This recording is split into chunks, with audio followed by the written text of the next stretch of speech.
మన తండ్రి కుమార పరిశుద్ధాత్మ దేవునికి వందనాలు స్తోత్రాలు చెల్లించుకుంటూ దేవుడి దినమందు మనకిచ్చిన వాక్యము మార్క్స్ వార్త 11వ అధ్యాయము 9-10 వచనాలు చదువుకున్నాం.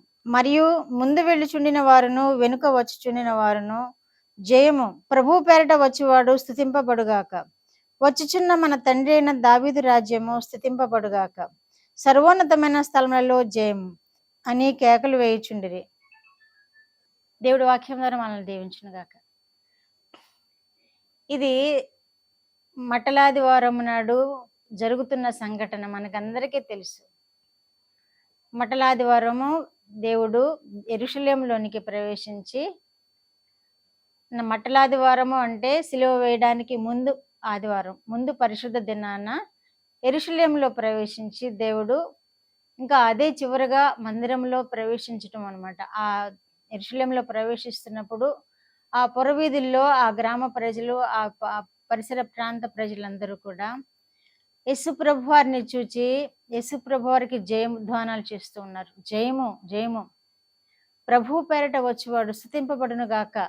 ముందు నడుస్తున్నవారు, వెనుక నడుస్తున్నవారు, చుట్టుపక్కల ఉన్నవారు కూడా జయము జయము అని పలుకుతున్నారు. జయము అంటే హోసన్నా హోసన్నా, దేవునికి మహిమ అని జయధ్వానాలు చేస్తున్నారు. యేసు ప్రభు వారిని గాడిద మీద నడిపిస్తూ దారి పొడవున మట్టలు వస్త్రాలు పరిచి వాటి మీద నడిపిస్తూ జయధ్వానాలతో దేవుణ్ణి పోడుతూ ఉన్నారు. మట్టలు వస్త్రాలు ఎందుకు పరుస్తారంటే ఇది ఘనతకు సూచన. ఆయన ఒక పరిశుద్ధుడైన దేవుడు అని ఘనపరుస్తూ ఉన్నారు. అక్కడ వారికి తెలియకుండానే అట్టి ఘనతను దేవునికి ఆపాదిస్తూ ఉన్నారు. ఎందుకంటే చాలా మంది నమ్మలేదు కదా. కనుక ఈ పరిశుద్ధ దినాన దేవుడు యెరూషలేములో ప్రవేశిస్తూ ఉన్నప్పుడు జయధ్వానాలు చేస్తూ జనమంతయు ప్రజలందరూ దేవునికి స్తుతిస్తూ కొనియాడుతూ ఉన్నారు. ప్రభువు పేరట వచ్చేవాడు స్తుతింపబడును గాక అని తెలియచేస్తున్నారు. మన తండ్రి అయిన దావీదు రాజ్యము స్తుతింపబడును గాక అని కూడా తెలియచేస్తున్నారు. దావీదు వంశంలో పుట్టారు కదా ఈయన, అందుకని మన తండ్రి అయిన దావీదు రాజ్యము కూడా స్తుతింపబడును గాక అని తెలియచేస్తున్నారు. సర్వోన్నతమైన స్థలంలో జయము అని కేకలు వేస్తూ ఉన్నారు ఆ ప్రజలు. ఎందుకంటే దేవుని యొక్క మహిమ చూచారు. అప్పటి వరకు దేవుని యొక్క కార్యాలు చూచారు. ఎంతో మందిని స్వస్థపరచడం, ఎంతో మంది చనిపోయిన వారిని లేపటం, గుడ్డివారి కన్నులు తెరవ చేయడం, కుంటి వారిని నడిపించడం, అద్భుత కార్యాలు చేశారు. దేవుని యొక్క మహిమను వారు చూచారు కనుక ఈయనను దేవునిగా ఆ రోజు ఆరాధిస్తూ ఉన్నారు. ఆ పరిశుద్ధ దినాన ఆరాధిస్తూ ఉన్నారు. మట్టలాదివారం నాడు మట్టలు పట్టుకుని, మట్టలు అంటే అక్కడ దొరికే మొక్కలన్నిటినీ తీసుకొని దారి పొడవున పరుస్తూ వాటిని పట్టుకుని జయధ్వానాలు చేస్తూ దేవుడు ఆ ప్రాంతం అంతటిని సంచరిస్తూ ఉన్న సంతోషకరమైన దినం అన్నమాట ఈ దినము. కనుక ఆ దినాన్ని దేవుని మహిమపరుస్తూ ఉన్నారు, ఘనపరుస్తూ ఉన్నారు. దావీదు రాజ్యం వస్తుంది అని సంతోషిస్తూ జయధ్వానాలు చేస్తున్నారు. కానీ ఆ ప్రజలే దేవుని యొక్క తీర్పులో సిలువ వేయుడి సిలువ వేయుడి సిలువ వేయుడి అని కేకలు వేస్తున్నారు. అది ఎంత భయంకరమైన పరిస్థితి చూడండి. ఇక్కడేమో ఆయన మహిమను గురించి కొనియాడుతూ జయధ్వానాలు చేస్తున్నారు. ఆయన తీర్పు దినాన ఆ రాను వారికి, ఆ ప్రజలకు, ఆ సైన్యాధిపతులకు, ఆ తీర్పు ఇచ్చేవారికి భయపడి అక్కడ సిలువ వేయుడి సిలువ వేయుడి అని కేకలు వేస్తున్నారు. మనము ఆ విధమైన స్థితిలో ఉండకూడదని దేవుడు ఇప్పుడు మనకి జ్ఞానాన్ని తెలియజేస్తున్నాడు. ఎందుకంటే ఆయనను స్తుతిస్తున్నాము, ఘనపరుస్తున్నాము, ఆయననే దేవుడిగా కలిగి ఉన్నాము. కానీ రాబోయే దినాలు ఎలా ఉంటాయో చెప్పలేము.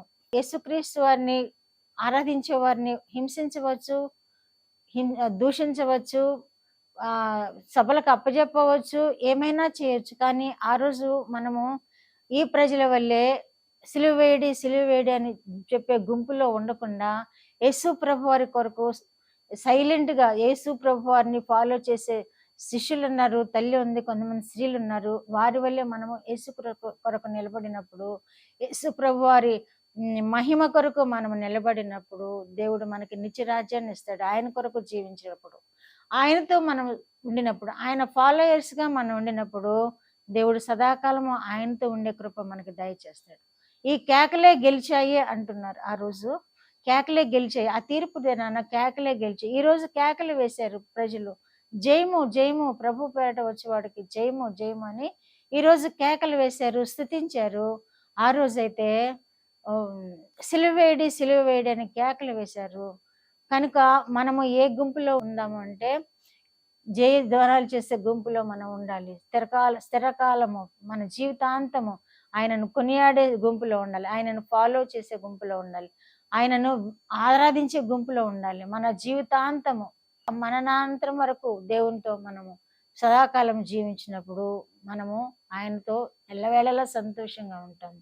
ఎల్లవేళలా ఆయన రాజ్యంలో సదాకాలం మనం జీవించే వారంగా ఉంటాము. అట్టి కృప మనకందరికీ దేవుడు అనుగ్రహించును గాక. ప్రార్థన. మా దేవా, మా ప్రియ పరలోక ప్రభువా, మీ పరిశుద్ధ పాదములకు వందనాలు, స్తోత్రాలు. మా రక్షకుడు అయిన యేసయ్య స్తోత్రములు, పరిశుద్ధాత్మ దేవ స్తోత్రములు. ఇచ్చిన వాక్యము కొరకు స్తోత్రములు ప్రభువా. మిమ్మల్ని వెంబడించే వారుగాను, నిత్యము మీకు జయధ్వానాలు చేసేవారముగాను వినిచిన బిడ్డలను మీరు ఆశీర్వదించండి. సదాకాలం మీతో జీవించే కృప వినిచిన బిడ్డలందరికీ దయచేయండి. ఈ దినమందు పుట్టిన దినములు, వివాహ దినములు జరుపుకున్న బిడ్డలను కూడా మీరు విశేషంగా దీవించి ఈ సంవత్సరాది నుండి సంవత్సరాంతం వరకు మీ కాపుదల భద్రత వరకు అనుగ్రహించమని యేసుక్రీస్తు వారి పేరిట ఈ మనవులు మీ పాదముల యొద్ద వేడుకుంటున్నాను పరమ తండ్రి. ఆమేన్.